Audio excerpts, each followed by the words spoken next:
Scary telling.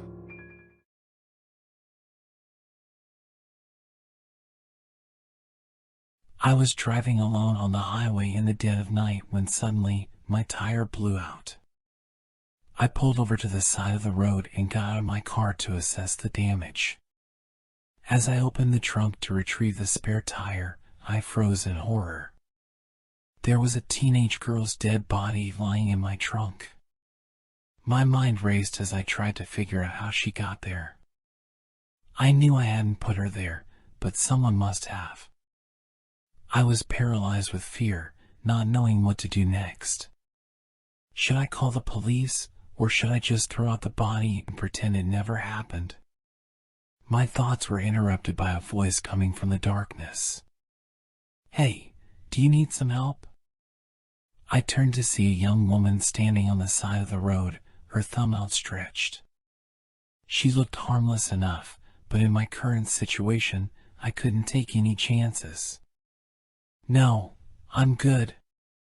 I don't need any help," I replied hastily, trying to hide the panic in my voice. The girl looked at me curiously, then started walking toward me. "Are you sure? It's pretty dangerous out here by yourself. You never know what kind of people might be around." I started to feel uneasy, and my heart raced as I realized that this girl might be involved in the dead body in my trunk. "I'm fine, really. Just waiting for someone to come help me," I said, trying to sound as confident as possible. The girl shrugged and walked away, disappearing into the darkness. I breathed a sigh of relief, but the relief was short-lived. I knew that I had to do something about the body in my trunk, and fast. I started to panic, not knowing what to do. I couldn't just leave the body there, and I couldn't call the police without incriminating myself. I felt trapped, with no way out. As I sat there, lost in thought, I suddenly heard a tapping on my car window. I turned to see the girl from before, her face twisted in a sinister smile. "I think you need my help after all," she said, reaching for the door handle. I was paralyzed with fear as the girl climbed into my car. I knew that I was in deep trouble. As she sat down next to me, she leaned in close and whispered in my ear, "I know about the body in your trunk, and I can make it all go away. But you have to do something for me first." My mind was racing as I tried to figure out what to do. I didn't want to make any deals with this girl, but I was running out of options. "What do you want?" I asked, my voice shaking.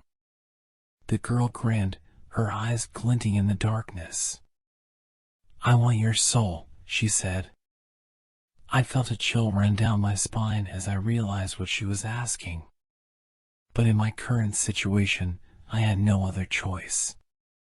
"Okay," I said, my voice barely a whisper.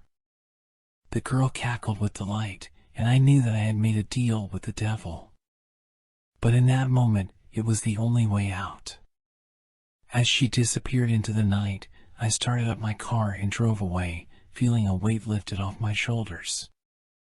But I knew that I had made a deal that I could never escape from, and that the girl would always be watching, waiting for me to slip up. From that moment on, I lived my life in constant fear, knowing that my soul was no longer my own. I never knew when the girl would come back to collect, and I could never escape the feeling that I was being watched, even in the safety of my own home. Years passed, and I had almost forgotten about the girl and the deal that I had made. But one night, as I was driving down a dark and deserted road, I saw her standing on the side of the road, her eyes fixed on me. I tried to drive past her, but my car suddenly sputtered and died. I was stuck, with no way out. The girl slowly walked towards my car, her sinister smile sending chills down my spine. "You thought you could escape me, didn't you?" she said, her voice dripping with malice. I tried to run, but my legs wouldn't move. I was paralyzed with fear, with no way out. The girl leaned in close, her breath hot on my neck. "You made a deal with me, and now it's time to pay the price," she whispered. I closed my eyes and waited for the end to come, but it never did. When I opened my eyes, the girl was gone, and my car was working again. I never saw the girl again, but I knew that she was always watching, waiting for me to slip up. And I knew that the deal that I had made with her would haunt me for the rest of my life.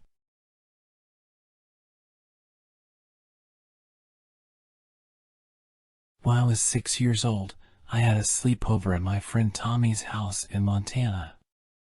We had been playing outside all day, running around and enjoying the beautiful scenery. As the night approached, we went back inside to have dinner and get ready for bed. Tommy's parents had set up a sleeping bag on the floor for me in Tommy's room, and we both settled down for the night. As I lay there, I remember feeling really excited about being away from home and sleeping in a new place. I was feeling comfortable and secure in my sleeping bag, and everything seemed normal. But then, something strange happened. I suddenly sat up, drenched in sweat, and my whole body was shaking uncontrollably. I looked around the room, but everything seemed to be in order. Tommy was sound asleep in his bed, and there was no one else in the room with us. I was 100% awake, but I couldn't shake the feeling that something was wrong. As I sat there trying to calm down, I noticed that the room was getting colder and colder. I wrapped myself tightly in my sleeping bag, but it didn't help. I could see my breath in the air, and the chill was unbearable. That's when I heard it. A soft whisper, like someone was speaking right in my ear. It was so quiet that I could barely make out what it was saying.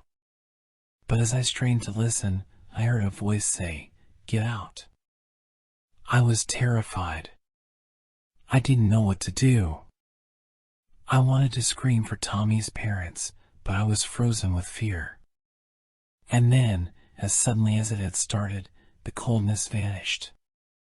The room returned to its normal temperature, and the whispering stopped. I didn't sleep at all that night.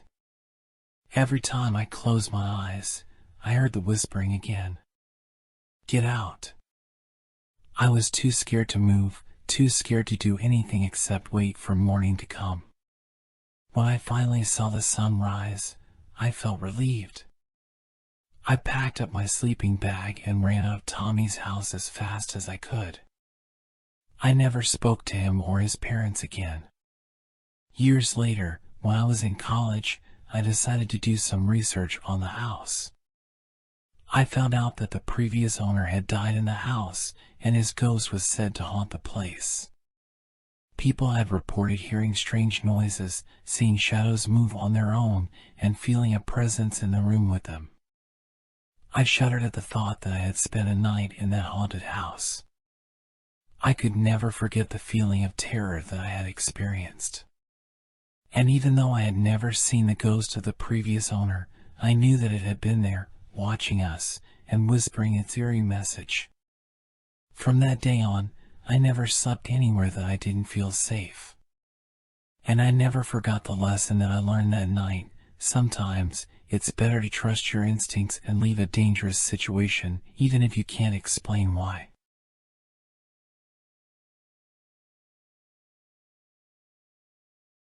I was 15 years old when my best friend invited me to stay at her house while her parents were away. It was supposed to be a fun weekend, just the two of us with no parents to nag us. But little did we know, it would turn out to be the scariest experience of our lives. My friend's house was located at the end of a long driveway surrounded by dense woods, which always gave me an eerie feeling.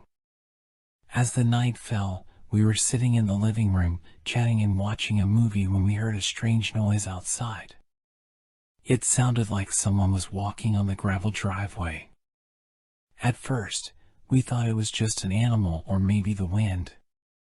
But as the sound grew louder, we knew it was something else. We paused the movie and turned off the lights, hoping that whoever was outside would assume no one was home and leave. But the footsteps continued, getting closer and closer to the house. My friend whispered, "What do we do?" And I replied, "We have to call the police." We both knew that this was not a game anymore, and we needed help. We quickly dialed 911 and reported the situation, but the operator told us that it would take some time for the police to arrive due to the remote location of the house. We huddled together in fear, trying to remain as quiet as possible. The footsteps were now on the front porch, and we could hear someone jiggling the doorknob. We knew that whoever it was, they were trying to get inside. We held our breath, hoping they wouldn't succeed. Suddenly, the jiggling stopped, and the footsteps retreated back down the driveway. We let out a sigh of relief, thinking that whoever it was had given up. But our relief was short-lived. A few minutes later, we heard the sound of breaking glass coming from the back of the house. We were trapped, with no way out. We couldn't risk going out to confront the intruder, and we couldn't barricade ourselves in a room because there were too many windows. We could only wait for the police to arrive and pray that they would come in time. As we waited in terror, the sound of footsteps grew closer and closer. Suddenly, we heard a voice whispering from outside the living room window, "I know you're in there." We froze, not daring to move or make a sound. The next few minutes were a blur. We heard the sound of glass breaking as the intruder forced their way into the house. We could hear them moving around, searching for us. We huddled in a corner, praying that the police would arrive soon. Finally, we heard the sound of sirens in the distance. The intruder must have heard them too, because we heard them run out the front door and into the woods. The police arrived a few minutes later, and we were taken to safety. The intruder was never caught, and we never found out who they were or why they targeted us. My friend and I never spoke of that night again, but it remained etched in our memories. The long driveway and the woods surrounding the house no longer gave me an eerie feeling. Instead, they filled me with dread and reminded me of the terrifying experience we had that night. From that night on, I knew that I would never feel truly safe anywhere again. The thought that someone could invade my privacy and threaten my safety at any moment haunted me for years to come.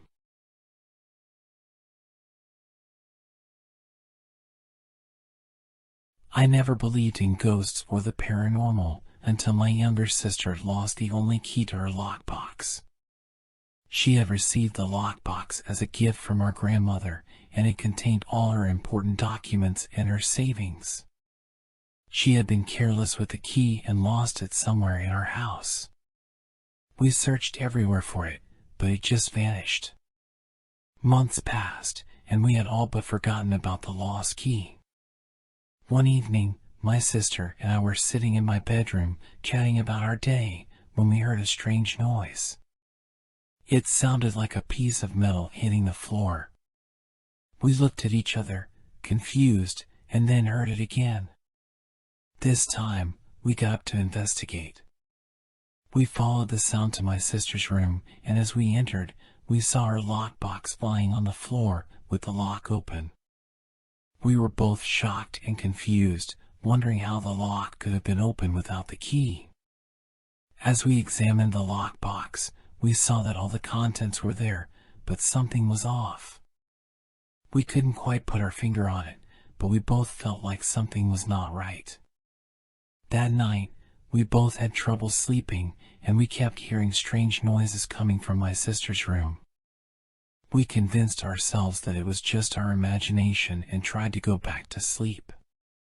However, the next morning, we woke up to find the lockbox on my sister's bed, with all its contents scattered around it. It was as if someone had gone through it and left everything lying out in the open. We were both terrified and didn't know what to do. We couldn't explain how the lockbox had been opened or how it had moved from the floor to the bed. We tried to brush it off as a prank or a burglary, but we both knew that there was something more sinister at play. Over the next few weeks, strange things continued to happen in our house. We would hear footsteps in the middle of the night, doors would open and close on their own, and we would see shadowy figures moving around. We were both convinced that our house was haunted and didn't know what to do. One day, we decided to seek help from a paranormal investigator. They came to our house and conducted a thorough investigation. They discovered that there was indeed a ghost in our house, and it was attached to my sister's lockbox. They told us that the ghost had been a former owner of the house who had lost something valuable and had never been able to find it. They believed that the ghost had attached itself to my sister's lockbox, mistaking it for the lost object. The investigator performed a cleansing ritual and advised us to remove the lockbox from the house. We followed their instructions and got rid of the lockbox. To our relief, the strange occurrences stopped, and we were able to live in our house without fear. However, the experience left us shaken and changed us forever. We realized that there are things in this world that we cannot explain or understand, and that we should never take things for granted. We learned to be more careful and respectful of the unknown, and we never forgot the terror that we experienced that night.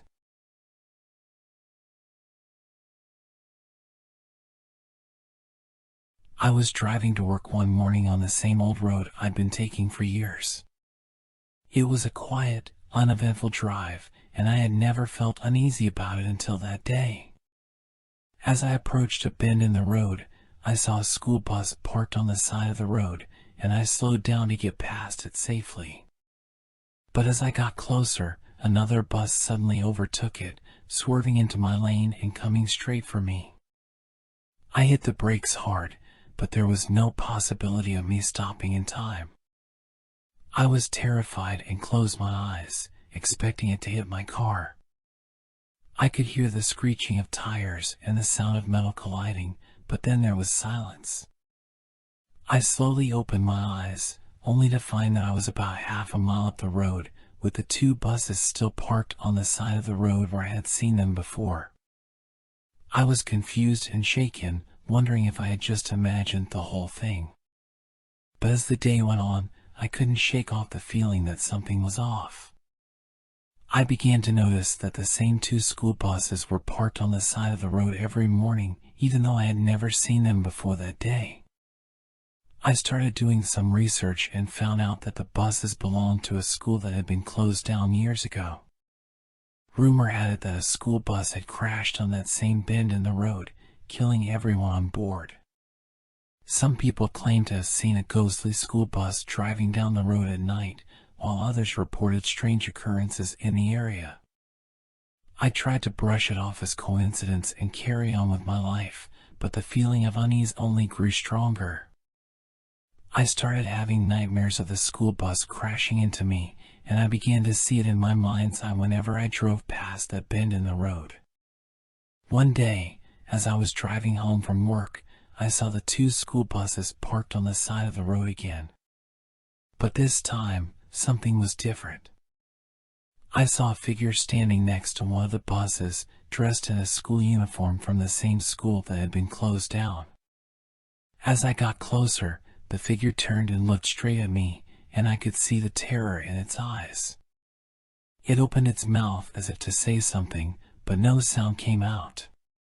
Suddenly, the figure vanished into thin air, and the two school buses disappeared with it. I was left sitting in my car, shaking and wondering if I had just witnessed a ghostly apparition. From that day on, I refused to drive down that road again, taking a longer and safer route to work instead. To this day, I wonder if the phantom school bus was trying to warn me of some impending danger or if it was simply a restless spirit trapped in the afterlife. But one thing is for sure, I will never forget the feeling of dread that washed over me that day on the road.